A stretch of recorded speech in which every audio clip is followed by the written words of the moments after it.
In this video, we are bringing you the obstacle, the reason why Chelsea will fail to qualify for Champions League.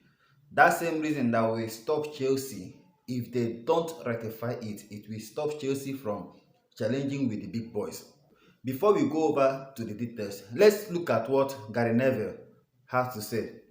Chelsea has shown blueprint of what the future could look like. They have still got a problem up front. They haven't got a striker. You can see the midfield, and in the wide areas they are bright. The fullbacks did well today, and they are second choice, by the way. This is the major issue with Chelsea at the moment. Every areas of the pitch has been settled.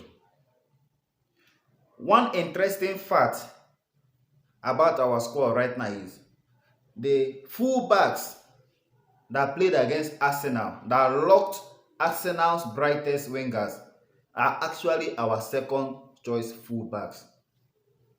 You can also argue that this season, Mark Cucurella is the third choice for the left back position, because we've seen Levi Colwill occupying that slot. He only came back to his normal position because of the absence of Axel Disasi. We also have Ben Chilwell, who is out with injury. Every areas of the pitch is settled. Our defense are not conceding. We have one of the best defensive records before the Arsenal game that we conceded two. Our midfield combination of Enzo Fernandez, Conor Gallagher, and Moses Caicedo, they have started blending. They complement each other. They are dominating games, dictating the tempo of the game. The midfield is settled. The wide areas, Raheem Sterling is Raheem Sterling. Mikhail Modric is picking up. He has scored 3 goals in his last 3 matches. Cole Palmer has come and done magic. He has glued the midfield with the attack. He has 2 goals already from the penalty spot. But when we are having the main issue is that the number 9, we don't have a striker. We don't have a striker. Nicholas Jackson is a fantastic prospect. He is good. He is all you can ask of from a player, but a goal scorer. Nicholas Jackson is not a goal scorer. I am not a professional footballer, but I am definitely more dangerous and ruthless more than Nicholas Jackson in that 18-year. Nicholas Jackson, when he comes to the penalty area, his nonchalant attitude is second to none. You can see in the days of Didier Drogba, he doesn't need to be in the game. He doesn't need to touch the ball 100 times. Whenever Drogba touches the ball, his intention, his primary aim is to shoot. We have seen several times that Drogba will shoot the ball will skyrocket as if it is going out of the stadium. Yet he keeps on trying. I want to show you a statistic that shows why Nicholas Jackson is not the main man for Chelsea. I'm not taking anything away from Jackson, but Jackson is not that man for Chelsea. We need to buy a striker.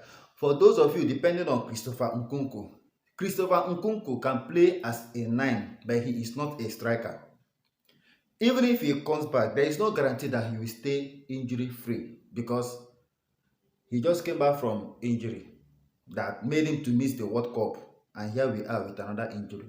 He has a record of injury. So you cannot depend on such a player. Depending on Christopher Nkunku to lead the line for us is like depending on Reece James to stay fit for the whole of the season. And you know what that means. I did a little comparison between Nicholas Jackson and Erling Haaland. I'm not trying to compare the two of them, but I want to show you why Nicholas Jackson is not scoring goals. Why Nicholas Jackson has only 2 goals in his 8 appearances in the Premier League. Erling Haaland has 9 goals in 9 appearances. Just stay tuned, watch the video to the end so that you get to understand why Jackson is not scoring. Jackson has played 8 games. Erling Haaland has played 9 games. Jackson scored 2. Erling Haaland scored 9. Now look at where the issue lies. Jackson, out of these 8 games, he has played a total number of 21 shots. Total number of 21 in 8 games. Whereas Erling Haaland has played 34 shots in 9 games. If you are averaging these shots, you discover that Nicholas Jackson has played 2.6 shots per game. In contrast to Erling Haaland's 3.7 shots per game. If you don't shoot, you cannot score. If you cannot shoot, if you don't shoot, you don't score. The more you shoot, the higher your chances of scoring are. It is just like the law of average for those that did marketing. The total number of people you meet determines the rate of your sale. The total number of shots you take in a game determines the amount of goals you are likely to score. Every shot you take must not result into goal. But if you take 10 shots, you don't stand a chance with someone that took 50 shots. The higher the number, the higher the probability. Look at, out of these 21 shots by Jackson, only 9 are on target. Out of 34 shots from Haaland, 20 are on target. So it is not just being clinical.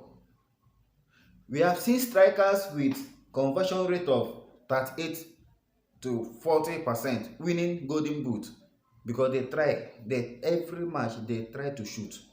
The game against Arsenal, when the ball fell to Nicholas Jackson, if Nicholas Jackson was ruthless, if he was hungry enough, he cannot take more than a touch or highest. You don't need 2 touches for Christ's sake. This is a ball you play. You rub it, chip it over the keeper. You don't go about dribbling. Everything must not be about dribbling. You shoot. Because if you don't shoot, you don't score. This is the major reason Nicholas Jackson is not scoring. I'm not talking about being prolific. I'm not talking about being prolific or having shot accuracy, higher shot accuracy. No. He tends to dribble when he is supposed to shoot. And with a striker with this profile, he cannot succeed in the Premier League. I'm sorry to say this, unless the coach works on this aspect of the game. Now look at another interesting fact about Jackson. Erling Haaland has a very good statistics over Jackson. But when it comes to the areas that doesn't matter, this is where Jackson beats Erling Haaland. Touches. Nicholas Jackson, despite playing 1 match lesser than Erling Haaland, he has 259 touches against Haaland's 195 touches. This is it. Nicholas Jackson is playing as if he is an attacking midfielder. Either he tries to dribble or he tries to look for who to pass the ball to. He cannot score more than 10 league goals with these attributes. If you listen to the commentators against Burnley, when the second chance came to him, he was reluctant. He was okay with the 1 goal that he scored. He was so okay. The commentators, they say something about it. It was so clear that he was okay with that 1 goal that he has scored. He is not hungry enough. He doesn't have that passion, that desire to try more, to get more goals. If Chelsea must challenge for any trophy, we need a ruthless striker. And if you think that Chelsea are not in the level of Manchester City or at the level of Arsenal. You got it all wrong. The only difference between Man City with Chelsea currently is Erling Haaland and Nicholas Jackson. If you can get a ruthless attacker, a ruthless striker like Victor Osimhen or Ivan Toney or anyone that can put the ball at the net, we can challenge Man City, or we proved it against Arsenal.